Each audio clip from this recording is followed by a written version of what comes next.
Okay, so we start sitting with just one foot. You're gonna bend up your toes, down, up and down a few times. Using both hands is easier. Now spread apart your toes and then try to do that on your own. My toes are out of control. Try to spread them apart and close them together. Spread them apart and close them together in the air.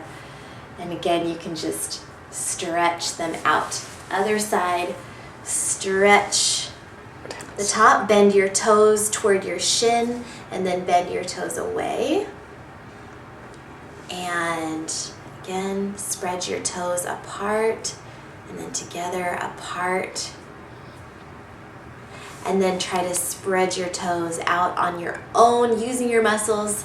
Again, I just can barely even do it. Trying to open them and then squeezing them together. Open them apart, spread them apart, and then squeeze them together.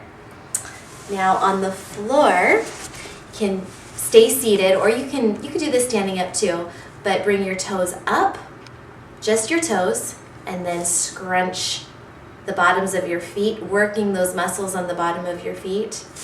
Again, bring the toes up, keeping your foot on the floor, but your toes up, and then scrunch the bottom of your feet and flex your toes. So you're extending your toes and flexing your toes. Now try to just bring the big toe off the ground. That's usually pretty easy.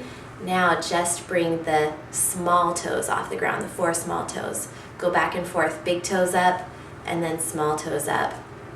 Big toes up, and then small toes up. This takes a lot of control that I barely have. One more time, big toes and small toes. And then standing up, you can do the same thing with the toes scrunching under, flexing, and then extending up. And now working your ankles a little bit more, rocking your feet inward and outward. So strengthening the muscles at the ankle. And then rocking onto your heels and onto the balls of your feet, back and forth. And one more time, rocking side to side. And then up and down. Now spread out your feet, spread out your toes. Try to do so on your own, but you may need to just plant your big toe and then spread out your little toes using the carpet to kind of grip. And finally relax.